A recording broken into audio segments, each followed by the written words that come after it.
ఏందుల్లా పేరు చూసి పర్షనైర్రా నల్లి బొక్కల కూర కుండలో ఎట్లా ఉండాలో చూపిస్తా. ఇది గిసొంటి నల్లి బొక్కల కూర కాదు, తెలంగాణలో గల్లీ గల్లీలో వండుకునే గప్పటి వంట. ఇది వెనకటికి మంచిగా కట్టెల పొయ్యి మీద కుండలో వండుకుంటుందంట. అదంతా ముచ్చట సరైతే గాని వెనకటికి అంటున్నావు నీకు ఎవరు నేర్పిరా పిల్లగా అని మీరు అడుగుతారని నాకు తెలుసు.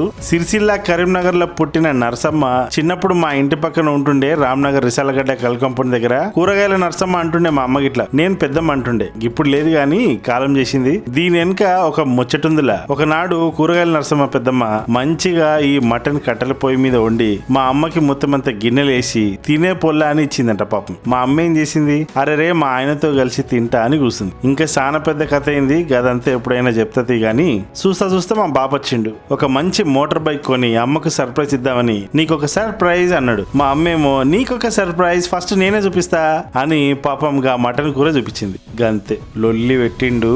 ఎందుకట్లా తీసుకున్నావు, మనకేమైనా తక్కువనా అది ఇది అని. అంటే అడ్రినల్ రష్ ఎక్కువ ఉంటది కదా గా ఏజ్ లా. మా అమ్మేమో ఏడవబట్టే పాపం అమాయకురాలు. గప్పుడు నా వయసు 1. మొత్తానికి కొట్లాట మంచిగా జరిగిందిలే. మళ్ళా ఎప్పుడు కొట్లాడలేగా. మా బాపు గా మటన్ కర్రీ తిని గిట్లనే చెయ్యి అని గప్పడిసింది అలవాటైంది. మా అమ్మ నాకు చెప్పి చెయ్యిరా ఒకసారి అంటే చేసిన మీకోసం. నా కోసం కాకపోయినా మా అమ్మ కోసం కాకపోయినా కూరగాయల నరసమ్మ పెద్దమ్మ కోసమైనా వీడియో మొత్తం చూడరి, మంచిగా నేర్చుకోరి. మా బావతో పోయి పొట్టెల మాంసం పట్టుకొచ్చిన బావ వచ్చిండని వండుతాను ఇక కుండల. నేనే కట్ చేస్తున్నా, ఎందుకంటే వండేది ప్రెషర్ కుక్కర్ లా కాదు కదా, డైరెక్ట్ ఉడికిస్తాం కాబట్టి టైం పడుతుంది. అందుకే జర చిన్న ముక్కలు కొట్టాలి. నాకైతే ముక్క కరెక్ట్ గా అగ్గిపెట్టే డబ్బా లెక్క ఉండాలి, మంచిగా 4 సైడ్లు. దుకాణాలలో మొత్తం ఏందో సాయిబాబా బీడికట్ట లెక్క కొడతారు. గసంటి షేప్ షెక్కలు లేని ముక్కలు తినడు కంటే ఇంత నీళ్ళు దాగి వండడు బెస్ట్. ఏమంటారు? ఇంకొక ముచ్చట ఏంటంటే నల్లిబొక్కలు చూసిరా 2 పట్టుకొచ్చిన. లేకపోతే మన బల్గం సినిమాల నల్లిబొక్కల కోసం నేను మా బావ గిప్ప గుద్దుకోవాలి. ఇక ముక్కలైతే బందోబస్తు కొట్టిన. ఇక దీనికి కొంచెం సుక్క నీళ్లు లేకుండా మొత్తం వంచేసి సగం టీ స్పూన్ పసుపు, 1.5 టీ స్పూన్ అంతా ఉప్పు, రాళ్ళ ఉప్పు వేసినా నడుతుంది.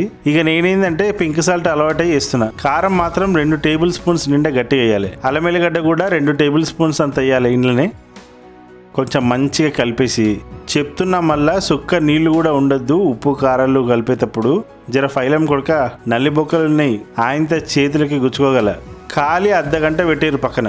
2 బర్రె లెక్క ఉన్న ఉల్లిగడ్డలు తీసుకొని అడ్డం కట్ చేసి మళ్ళీ నిలువున కట్ చేసి అట్లా చేసి మొత్తాన్ని గప్చుప్ బండు ఎట్లా కట్ చేస్తాడో అట్లా చేయాలి. కుండలలో వండేటప్పుడు ఉల్లిగడ్డలు తోకలు బీకలు రాకుండా జర చిన్న ముక్కలుంటే మంచి ఉడుకుతాయి అన్నట్టు. 2 మొత్తం ఎల్లిగడ్డ తీసుకొని తలకాయ కాళ్ళు చేతులు కోసి పరేసిరి. కింద చూసిరా గిట్లనే ఎందుకు కట్ చేయాలంటే మటన్ లో ఉన్న సారం మొత్తం అందులోకి పోయి బాగా జ్యూసీగా ఎల్లిగడ్డ మంచి టేస్ట్ ఇస్తుంది. ఎల్లిపాయని గట్లనే మింగాలి. ఎల్లిపాయని మొత్తం ఇట్లా చేతిలో విండి అట్లే మింగాలి. అట్లా చేసుడు మన పద్ధతి కాదు, బీహార్లో చేస్తారు. కానీ మా కూరగాయల నర్సవ్వకు మళ్ళీ ఎవరు నేర్పించారో ఏమో తెలియదు. కానీ రుచి చూస్తే అయితే ఇక ఏళ్ళు కొరుకుంటారు. మొత్తం పొట్టు దులిపేసి ఎల్లిగడ్డ మీద కడుగుడు ఏం అవసరం లేదు, ఎందుకంటే దాని మీద పొట్టు తీసేసారు కదా. ఇప్పుడు ఇక కుండ పెట్టుకోవాలి. గిసొంటి కుండనే మీకు గిట్ట కావాలంటే ఏడ దొరుకుతుందో నాకు తెలియదు. కానీ జర అటు ఇటు ఉన్న డిజైన్లు అయితే మీకు ఆన్లైన్లో దొరుకుతాయి, కొనేసుకోరు. లేకపోతే కింద లింకులు పెట్టినా చూడరు. ఇంట్లో 3 పావు కూర వండుకోవచ్చు మంచిగా.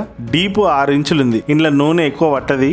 ఖాళీ 50 ml వస్తున్నా. చూసి జరా కుండ పెట్టగానే పెద్ద మంట పెట్టద్దు. హీట్ ఎక్కువైందంటే కుండ వలుగుతుంది. సిమ్లో పెట్టుకొని జర నూనె హీట్ అయినాక 4 లవంగాలు 5 ఇలాచీలు దంచేసినా దంచకుండేసినా నూనెలు వేస్తే వలుగుతుంది. దాల్చిన చెక్క గింజంత ముక్క వేసేది. ఒక మరాఠీ మొగ్గ ఎందుకంటే మటన్ దబ్బునుడికనికి సాయపడుతుంది, ఇంకా సూపర్ ఫ్లేవర్ కూడా ఇస్తుంది. 2 బిర్యానీ ఆకులు వేసేది. పొట్టి తీసి తలకాయ కాళ్ళు తీసేసిన ఎల్లిగడ్డ 2 వేసేరు. ఇళ్ళనే గీ చెక్క గంట చూసిరా కర్ణాటక పోయి కొన్నా అనుకుంటారులే, రత్నదీప్ సూపర్ మార్కెట్లో కొన్నబ్బా, జస్ట్ $1 నేను కొన్నప్పుడు. ఇప్పుడు గప్ చుప్ సైజు ఉల్లిగడ్డలు వేస్తున్నా. ఉల్లిగడ్డ జర అట్లా తిప్పేసి ఒక 3 నిమిషాలు సిమ్లో వదిలేసారు. లైట్గా ఉల్లిగడ్డలు ఎల్లిగడ్డలు ఫ్రై అయినా చూసినారా, గిట్ల లైట్గా ఎర్రగైనాక అర్ధగంట మ్యారినేట్ అయిన మటన్ని ఇంట్లో వేసేరు. నల్లి బొక్కలు కూడా ఇంట్లోనే మంచిగా ఉడుకుతాయి. ఏమయ్యా పిల్లగా గింత సేపు వండాలంటే ఈ బిజీ లైఫ్లో ఎట్లా కుదురుతుంది అని మీరు అనుకోవచ్చు. పెద్దమ్మ ఒక మాట చెప్పాలా, వెనకటికేంది ఇప్పుడు కూడా ముఖం బాగాలేక అద్దం బల కొట్టుకుందంట. బిజీగా ఉన్నామని చెప్పేసి హెల్త్ని పక్క పెడతామా పెద్దమ్మ? మీరు చెప్పుర్రి. లేకపోతే మీరు వండి పెట్టుర్రి మీ పిల్లలకి, ఏమవుతుంది? అటు ఇటు చూసేపాటికల్లా కూర బుడక ఉడుకుతూనే ఉంటుందా. వామ్మో మర్చిపోయి గంట గిన్నె కొట్టినట్టు కొడుతున్నా పగలగా లాయింత. ముచ్చట్లు చాలా చెప్తావయ్యా బాబీ నువ్వు అనుకుంటుర్లే. అమ్మ జర వాస ఎక్కువ వేసినట్టే ఉంది పెద్దమ్మ, ఏం చేస్తాం. కాక నా కూర మాడేటట్లే ఉంది, జర మధ్య మధ్యలో కలపాలి, లేకుంటే అడుగంటితే కుండతో తినాలి. ఇక జర కూర ఉడికి ఉడికి నీళ్ళు ఇడుస్తాయి కదా, అప్పుడు మీడియం మంటలో పెట్టి ఒక 3 నిమిషాలు ఇడిచేస్తే మంచిగా నూనె తెలుతుంది. ఇటు చూస్తారా నూనె వేసింది ఎంత కొంచెం, మాకు తెలియకుండా వేసినామేమో బాబీ అంటులే. ఒక గట్ల వేసానా మీకు? నూనె తాగుండి నాకేమైనా షోక గట్లా మాట్లాడతారు? ఊకవా మాట్లాడక. సరేది కానీ ఇప్పుడు ఇలా 1/2 లీటర్ నీళ్ళు పడతాయి అంటే 2 గ్లాసులంతా గరం పానీ పోయాలి. నార్మల్ నీళ్ళు పోసిరంటే మళ్ళీ కుండ హీట్ ఎక్కి చాలా కథ అవుతుంది. మూత పెట్టి హై మంటలో 5 నిమిషాలు వదిలేసి మళ్ళీ మూత తీసి ఒక్కసారి అడుక్కెళ్ళి కలిపి గట్టిగా సిమ్లో 20 నిమిషాలు వదిలేస్తే చూసినారా ఎసరు దగ్గర పడ్డది. చూడనీకి చిక్కగా మంచిగా ఉన్నది. జర్రంత పుదీనా కొత్తిమీర వేసి ఒక 5 నిమిషాలు సిమ్లోనే ఉడకబెట్టి పొయ్యి బంద్ చేసి కొత్తిమీర చల్లుకోరు గంతే. అబ్బా ఎంత ముద్దుగుందో మా కూరగాయల నరసమ్మ వంట. ఇగో జర దిష్టి తీసేర్రి, లేకపోతే కడుపు నొస్తుంది. ముందే చెప్తున్నా. దిష్టి తీసినాక నూనె ఎట్లా తెలియదు చూసిరా, అట్లుంటుంది మళ్ళీ బాబెన్న చేస్తే. నేనేమో మీకోసం మంచి మంచి వంటలు చేయబడుతుంది, మీరేమో ఖాళీ చూస్తురు పోతురు, సబ్స్క్రైబ్ చేసుకుంటలేరు. గిట్ల అయితే నేను ఎట్లా బతకాలి చెల్లెమ్మా? అన్న జర చెప్పురు మీరే. మీకు ఇట్లనే మంచిగా వంట నేర్పిస్తా, మంచిగా ముచ్చట్లు చెప్తా. జర సబ్స్క్రైబ్ చేసుకో బాంచండి, నీ కాల్మొక్తా. తోడుగా మీతో ఉంటా, మంచిగా వంట నేర్పిస్తా. తోడుగా మీతో ఉంటా, మంచిగా మీ కొండి పెడతా. నువ్వెట్టా చూడలేదు చెల్లెమ్మా, నా వంటకాలు చూడుండయ్యా తమ్ముడా. బాబినెట్లా మర్చినావే పెద్దయ్యా, బిడ్డనెట్టా మర్చినారు పెద్దమ్మా. బలగాన్ని మర్చినావా, గల్లదేనే వాడే పాట. బలగాన్ని మర్చినావా, గల్లదేనే వాడే పాట. చెల్లెలు అడిగిందంటే పాడకుండా ఉండాలా, నేనెక్కడికి వెళ్తానమ్మా చెల్లెమ్మా. మీ యూట్యూబ్లోనే ఉంటానమ్మా చెల్లెమ్మా.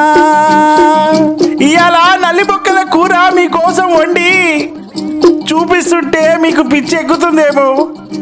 మళ్ళీ వస్తానమ్మా నాయమ్మ, లైకులు కొట్టమ్మా చెల్లెమ్మ. మళ్ళీ వస్తానమ్మా నాయమ్మ, లైకులు కొట్టమ్మా చెల్లెమ్మ. మళ్ళీ వస్తానమ్మా చెల్లెమ్మ, సబ్స్క్రైబ్ చేసుకోమ్మా చెల్లెమ్మ. మళ్ళీ వస్తానమ్మా చెల్లెమ్మ, సబ్స్క్రైబ్ చేసుకోమ్మా చెల్లెమ్మ. అమ్మా లచ్చమ్మ, దయగల్ల చెల్లెమ్మ లచ్చమ్మ, కూరండు మన్నాదే లచ్చమ్మ. దయగల్ల చెల్లెమ్మ లచ్చమ్మ, కూరండు మన్నాదే లచ్చమ్మ. నన్నిచ్చిన దేవుడేమో వంట నేర్పి పంపినాడు. నా మాట మంచిగుందని యూట్యూబ్కి రమ్మన్నాడు. నువ్వు అమెరికా పోయినా గాని చెల్లెమ్మా, నా వంట చూసి నేర్చుకోవా చెల్లెమ్మా. గట్లనే సబ్స్క్రైబ్ చేసుకో నా బిడ్డ, ఈ అన్నను మర్వాకమ్మా నా బిడ్డ. సబ్స్క్రైబ్ చేసుకో బిడ్డ, చల్లగా ఉండు.